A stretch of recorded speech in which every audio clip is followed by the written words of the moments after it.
বিসমিল্লাহির রহমানির রহিম। আজকে সাম্প্রদায়িক ও সম্প্রীতি রক্ষাকল্পে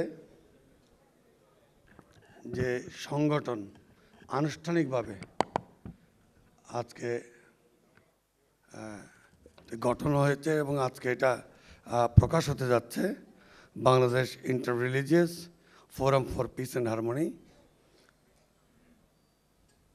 এই সংগঠনের আহ্বায়ক এবং আজকের এই সভার সম্মানিত সভাপতি জনাব সৈয়দ তৈয়বুল বাশার মাইজ ভান্ডারী, উপস্থিত মাননীয় প্রধান অতিথি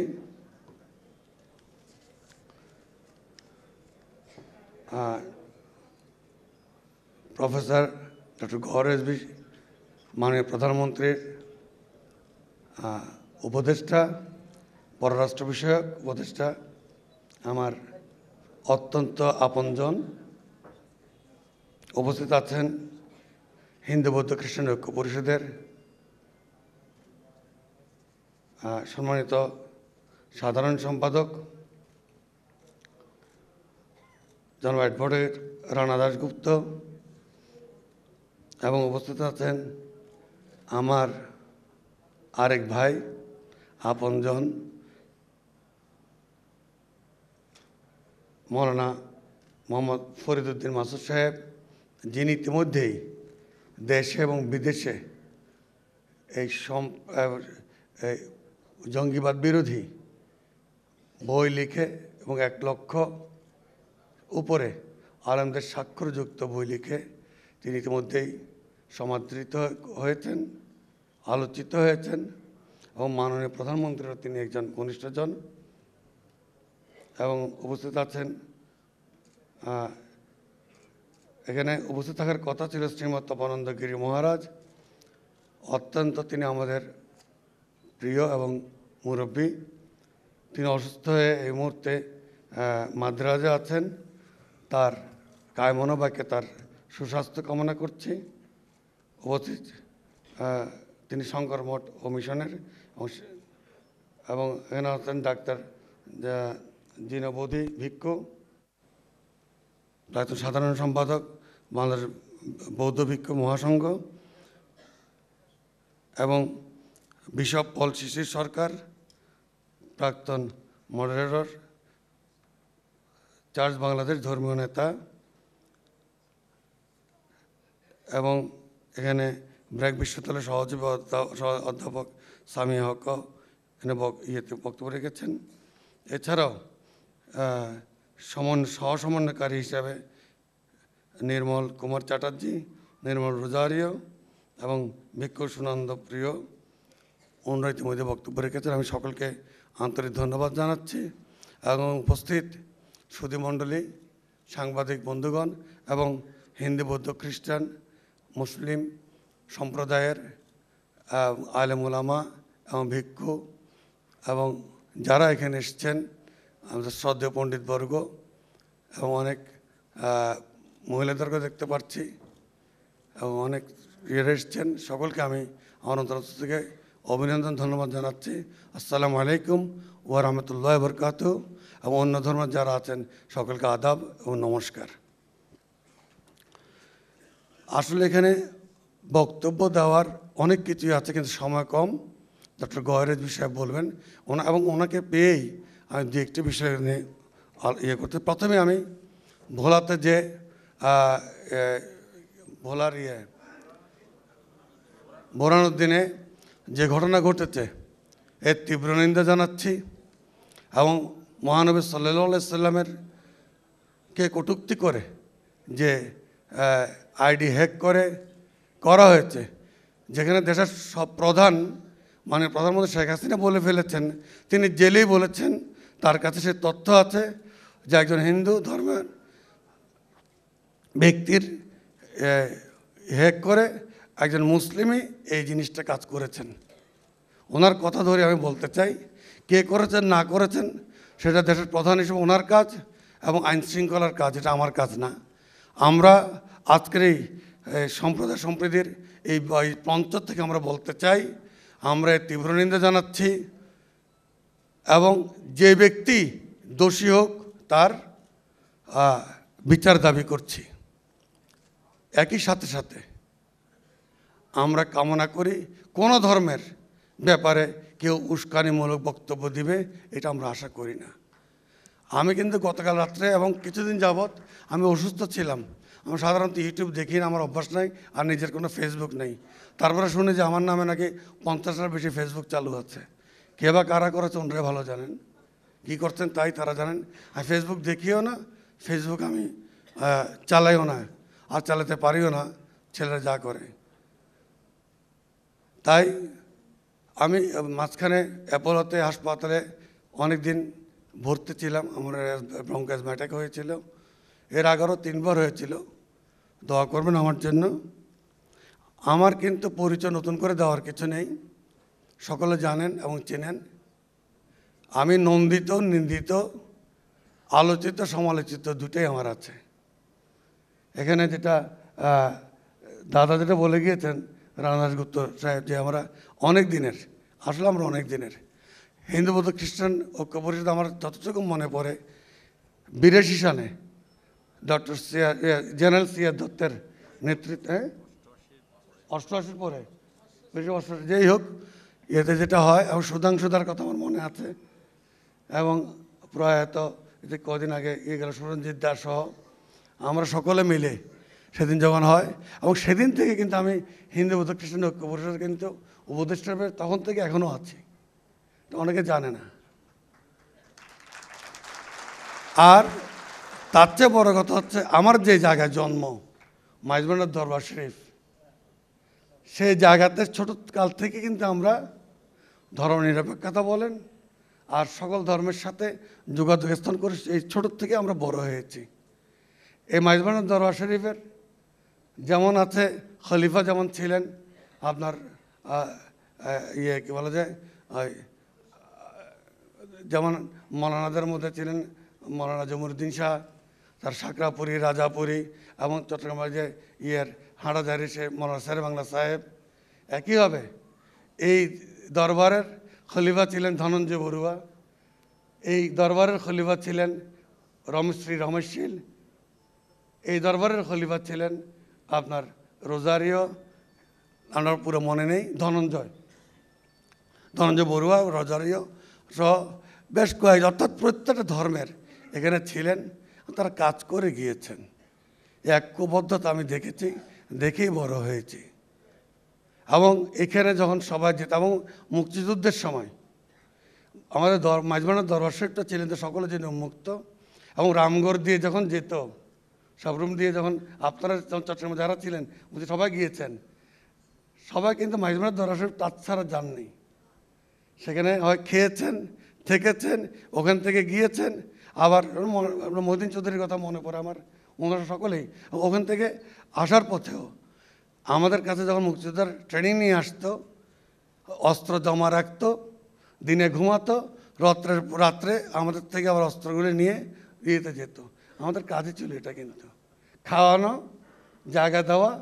এবং আপনারা যদি দেখেন খুব কম মাদ্রাসা পাবেন যে সমস্ত বাংলাদেশের দরবারগুলির মধ্যে কয়েকটা দরবার আমি বলতে পারবো, এরা ছাড়া বাকি দরবার ভিত্তিক, অর্থাৎ এই দেশ আসলে এই ইয়েদের কী বলা যায়, সাধকদের দেশ, এই দেশ আউল বাউলের দেশ, হ্যাঁ, এই দেশ আল্লাহর ওলিদের দেশ, যাদের মাধ্যমে ইসলাম এসেছে।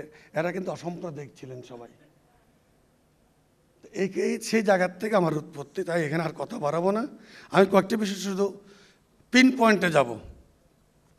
আমি এই গত সংসদে, আগের সংসদে যেটার বাজেট আলোচনা ছিল, সেখানে কিন্তু আমি আলোচনা অংশগ্রহণ করে মাননীয় প্রধানমন্ত্রীর সামনে ছিলেন।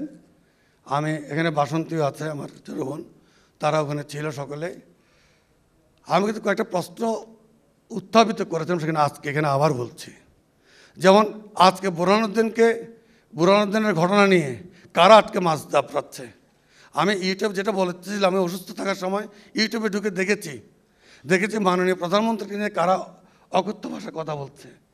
আমি দেখেছি প্রশ্ন করতে, আমি দেখেছি সেখানে এই বিভিন্ন ইয়ে নিয়ে কথা বলতে, এবং আমি সেখানে দেখেছি যে বিভিন্ন ধরনের কটাক্ষমূলক কাজ করতে। আমি যেমন সংসদে আমি প্রশ্ন তুলেছিলাম, এই কথাটাই বলতে চাই আজকে এখানে সাংবাদিক বন্ধুগণও আছেন। সেখানে আমার প্রশ্ন ছিল মাননীয় প্রধানমন্ত্রী, মাননীয় স্পিকারের মাধ্যমে প্রশ্ন করেছিলাম মাননীয় প্রধানমন্ত্রী, সামনে 100 বৎসর বার্ষিকী বঙ্গবন্ধুর এবং 50 বছর পূর্তি আমরা করতে যাচ্ছি বাংলাদেশের স্বাধীনতার। সেখানে আমার প্রশ্ন ছিল, আমি যদি প্রশ্ন করি আমি যে বঙ্গবন্ধুরকে আত্মার ইয়ে পাবে, শান্তি পাবে, তখন আমার দিকে অনেকে তাকিয়েছিল। আমি প্রশ্ন করেছিলাম, যে দেশে এত বৎসর পরে এখনও আলেম ওলামাদের একটা অংশ যাদেরকে আপনি অনেক অনুগ্রহ দেখিয়েছেন, তাদের কথায় সিলেবাস বদলাতে হয় এবং দেশের দেশের যে পাঠ্যবস্তু সেখানে পরিবর্তন আনা হয়, এটা কি আমি প্রশ্ন রাখতে পারি না? আমাকে প্রশ্ন রাখতে পারি না যে আপনি নারীর ক্ষমতায়নের কথা বলছেন মাননীয় স্পিকার, আপনিও নারী, বঙ্গবন্ধু কন্যা মাননীয় শেখ হাসিনা তিনিও নারী। যখন সবি সাহেব বলেন 5 বছর, প্রথমে বলেছিলেন 5 বছরের বেশি মেয়েরা লেখাপড়া করার প্রয়োজন নেই, তারপরে যখন এটা এসছে কি বলে সবার থেকে প্রতিবাদ এসছে, তখন তিনি বলেছেন ক্লাস 5 পর্যন্ত পড়তে পারে, তার বেশি দরকার নেই।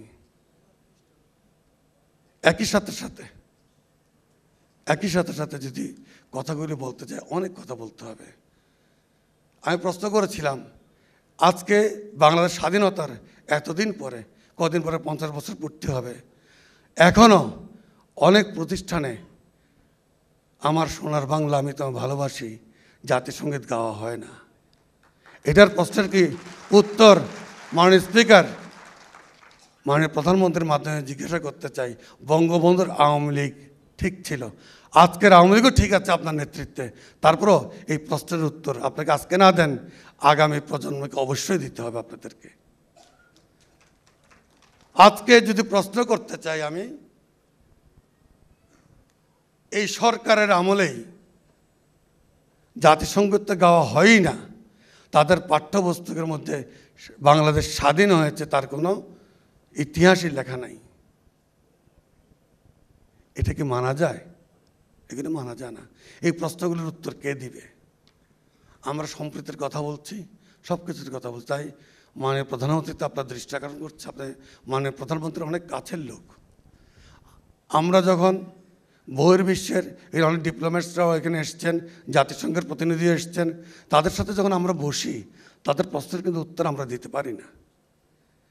তাই আজকে আমি বলবো, আজকের এই যে সম্প্রীতি, সাম্প্রদায়িক সম্প্রীতি রক্ষার জন্য যে Bangladesh inter religious forum for piece and harmony, যেটা রানাদা বলেছেন যে এই ধরনের কাজ আর কখনো হয়েছে বলে আমি জানি না, আসলে হয় না, এটাই বাংলাদেশের প্রথম। তা আমি ধন্যবাদ জানাচ্ছি সৈয়দ তৈয়বুল বাশার মাইজভান্ডারীকে। যদিও বঙ্গবন্ধু স্বপ্ন দেখেছিল, সেই স্বপ্ন বাস্তবায়ন করছেন বঙ্গবন্ধুর সুযোগ্য কন্যা জননেত্রী মাননীয় প্রধানমন্ত্রী শেখ হাসিনা, ওনার প্রতি আমরা আস্থাশীল। আজকে আমরা এবং একই সাথে আমি আর অনেক স্বপ্ন ছিল, রোগে ধরে ফেলেছে, জানি না কতদিন থাকবো বা থাকবো না, কাজ কতদিন করতে পারবো জানি না। আজকে কেন জানি আমার মনে পড়ছে, আমার স্বপ্ন হয়তো আমার সন্তান তৈবুল বাশার মাইজভান্ডারীর সাথে আমাদের হবে, সে পূরণ হতে যাচ্ছে। এবং এই ব্যাপারে আমি রানা দাস গুপ্ত সহ হিন্দু কৃষ্ণ পরিষদের এবং অন্যান্য যারা মুরব্বীরা আছেন, আপনাদের আশীর্বাদ ওকে করবেন। এবং ফরিদুল মাসুদ সাহেব সহ এখানে আছেন, আলেম ওনারা আছেন, ওনারা দোয়া করবেন এবং তাকে সহযোগিতা আমরা করে যাব।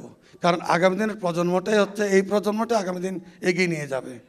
এখানে আমার আছে, আমাদের মহাসচিব আছেন এখানে, এই প্রজন্মটা এগিয়ে নিয়ে যাবে। আমাদের একটা বয়স হয়ে গেছে এবং আমরা যে বৈঠক করেছিলাম রানাদা সহ সকলে মিলে, 4 ধর্মের সকলে মিলে আমরা সেখানে সিদ্ধান্ত নিয়েছিলাম যে, যেটা একটু আগে এখানে আমাদের একজন প্রশ্ন তুলেছেন, যে আমরা এটা তৃণমূল পর্যন্ত নিয়ে যাব, ভিক্ষু যিনি বলেছেন। আসলে আমরা সিদ্ধান্ত নিয়েছি, যেটা তৈবুল বাশার বলেই গিয়েছেন এখানে, আমরা এরপরে আমরা নভেম্বর এডিটর সাহেব যারা আছেন, অর্থাৎ প্রিন্ট মিডিয়া এবং ইলেকট্রনিক মিডিয়া, তাদের সাথে আমাদের মত বিনিময় হবে ওনাদের এই ইন্টারফেসের মাধ্যমে। তারপর আমরা ডিপ্লোম্যাটদের সাথে বসবো, তাদের সাথে ডায়ালগে আমরা বসবো। এরপর আমাদের কর্মসূচি ঘোষণা করব। আমি শুধু এতটুকু বলতে পারি, আগামী শীতের মধ্যে অর্থাৎ ডিসেম্বর থেকে জানুয়ারি, ফেব্রুয়ারি, মার্চ এর মধ্যে আশা করি 8টি বিভাগে অন্তত 8টি মহাসমাবেশ আমরা করব।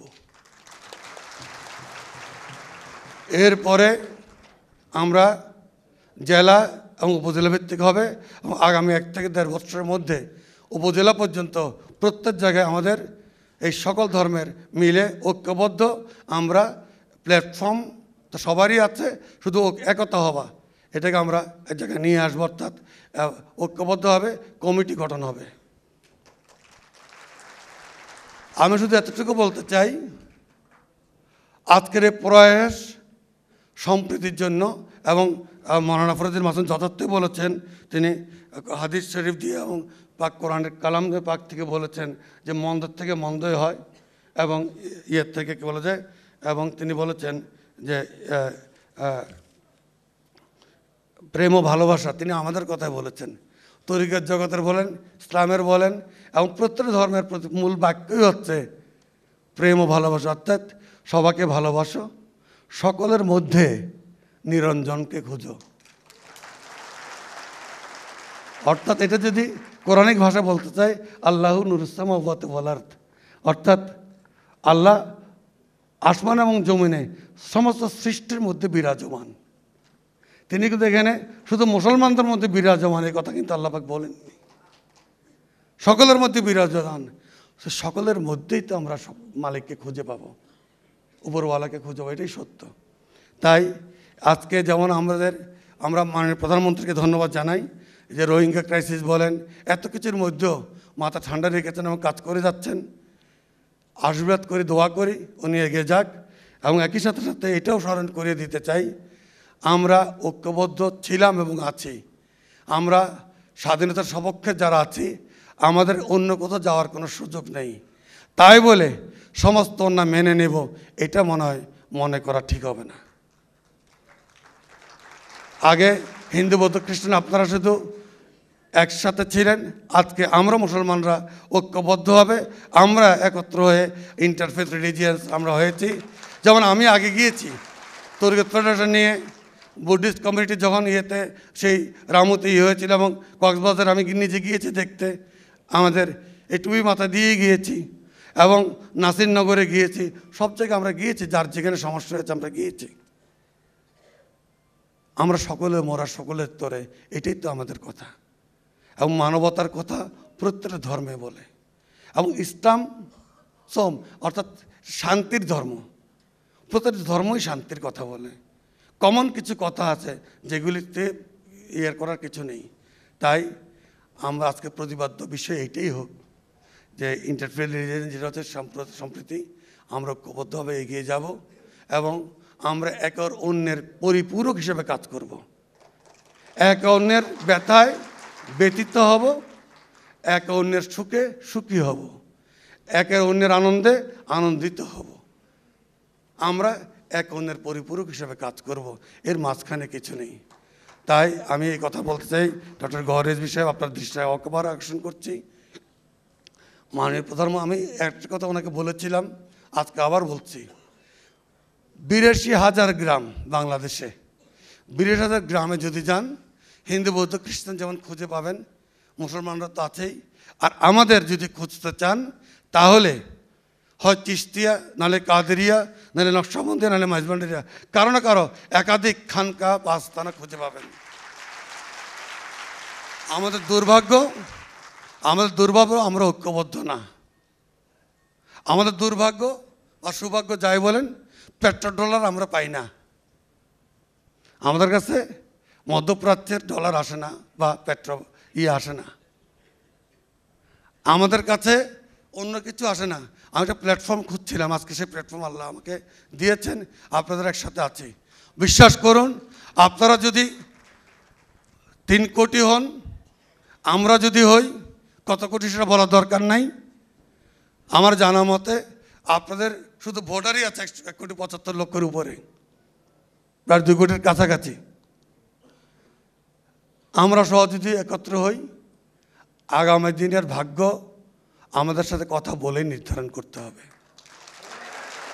আমরা সরকার প্রতিষ্ঠিত করতে চাই না, আমরা বঙ্গবন্ধুর আদর্শের সৈনিক। স্বাধীনতা আমরা আছি, আমরা শেখ হাসিনা আপনার হাতকে শক্তিশালী করতে চাই। আপনাকে বিশ্বাস করি, আপনার উপর আস্থা রাখি। আপনিও আশা করি আমাদের উপর আস্থা রাখবেন, সে আশা ব্যক্ত করে। এবং সাংবাদিক বন্ধুরা যারা আছেন তারা সকলকে আমি ধন্যবাদ জানাচ্ছি, আপনারা এসেছেন। এবং আজকে কিন্তু এটা ইতিহাস, বাংলাদেশের নতুন ইতিহাসের অধ্যায়, নতুন সূচনা শুরু হলো। আজকে কেউ মূর্তি পূজারী, কেউ মুখ পূজারী বলে আমাদেরকে আর হেয় করার সুযোগ পাবে না। আমরা ভালোবাসা দিয়ে তাদেরকে বুঝাবো। আমরা মারামারি, হানাহানি ইসলাম ধর্মে নাই। এবং আজকে তারা যে কাজগুলি করছেন, এই যে হত্যা হচ্ছে, মারামারি হচ্ছে, এবং এর একটা কথা বলতে চাচ্ছি, শুধু এটুকু বলি। আমি সেদিন দেখলাম টেলিভিশনে হেফাজতের পক্ষ থেকে যে প্রোগ্রাম করা হলো এখানে বায়তুল মোকাররমের উল্টার দিকে, কাসেম সাহেবের, মৌলানা কাসেম সাহেবের নেতৃত্বে, সেখান থেকে বক্তব্য এসছে যে এই সরকারের নাকি ক্ষমতা থাকার অধিকার নেই। তার পাশে ছিল মৌলানা ফয়জুল্লাহ। মৌলানা ফজলুল্লাহকে কিন্তু আমি সবসময় গণভবনে দেখি আপনাদের আশেপাশে। এবং এইবার ৫৫ জনের মধ্যে ৫০ জনই ওনাদেরকে কিন্তু রাষ্ট্রীয় খরচে হজে পাঠানো হয়েছে। আমার কোনো আপত্তি নেই, প্রয়োজনে ওনাদেরকে মন্ত্রণালয়ে ৩-৪টা দেন, তাও আপত্তি নেই। তারপরে শেখ হাসিনার উপর আস্থা থাকবে আমাদের, আছে। কিন্তু প্রশ্ন একটাই, আমরা কি ভাঙচুর করি না, শান্তি কামনা করি? এটাই কি আমাদের দোষ? এখন দেখছি যারা ভাঙচুর করে, গাড়ি পোড়ায়, এবং যারা মারধর করে, তারা 10 লক্ষ লোক এসেছে, তার চেয়ে বেশি আমরা আনতে পারবো এবং আনবো দরকারের ভবিষ্যতে। এবং বিশ্বাস করুন মাননীয় উপদেষ্টা, বিশ্বাস করুন, এই কোটি কোটি লোক যদি আমরা 1 টাকা করে দিই দিনে, কোটি টাকা কিন্তু দিনে জমা পড়বে। আগে চাই নাই, এখন চাইবো, চাওয়ার সময় এসছে। আমরা আমাদের শক্তিতে শক্তিমান হব, কারো কাছে হাত পেতে নয়, ভিক্ষা চেয়ে নয়। তাই আগামী দিন বঙ্গবন্ধুর যে স্বাধীনতার ডাক দিয়েছিলেন, যে সাম্যের ডাক দিয়েছিলেন, যে ভ্রাতৃত্বের ডাক দিয়েছিলেন, সেটা ছিল মদিনা সনদের আলোকে। সেই মদিনা সনদের আলোকে ৭২-এর সংবিধানের ভিত্তিতে আমরা ঐক্যবদ্ধ হয়েছি, ঐক্যবদ্ধ থাকব। এখানে কোনো ধরনের উগ্রবাদ বা জঙ্গিবাদের স্থান হবে না। কারণ আমাকে ভয় দেখে কোনো কারণ নেই। আমি সেই ব্যক্তি, যে ব্যক্তি কিন্তু জামাত শিবিরের নিবন্ধন বাতিল আমরাই করেছি, আমাদের কেসেই হয়েছে। আমরাই সেই ব্যক্তি, আমার কেসেই, এই যে আমার সামনে বসা আছে রেজাউল হক চাঁদপুরি, আমাদের মহাসচিব, ওনারই কেসে নিজামী মুজাহিদ সাইদিকে কিন্তু আমরা গ্রেফতার করেছি। তারপরে এই সরকার পরবর্তীতে এটা ইয়েকে নিয়ে যায়, কি বলা যায়, হয়ে যেতে, মানে মানবতা বিরোধী কেসের দিকে নিয়ে যায়। তো আমরা কিন্তু কাজ করে যাচ্ছি, কাজ করে যাচ্ছি, কাজ করে যাব। তার কথা না বাড়িয়ে আমি শুধু এইটুকু বলবো, আমরা সরকারের সহযোগিতা চাই, দয়া দাক্ষিণ্য নয়। আমরা সহযোগিতা চাই, সহমর্মিতা চাই। আপনাদের সাথে ঐক্যবদ্ধভাবে শেখ হাসিনার নেতৃত্বে বঙ্গবন্ধু সোনার বাংলা গড়বার প্রত্যয় ব্যক্ত করছি। এই প্রত্যয় ব্যক্ত করে আমার বক্তব্য এখানে শেষ করছি। ওয়াখিরি দাওয়ানা আলহামদুলিল্লাহ, আসসালামু আলাইকুম রহমতুল্লাহ বারকাতুহু। এই বাংলাদেশ আন্তর্ধর্মীয় যে ফোরাম, এটা চিরজীবী হোক, বাংলাদেশ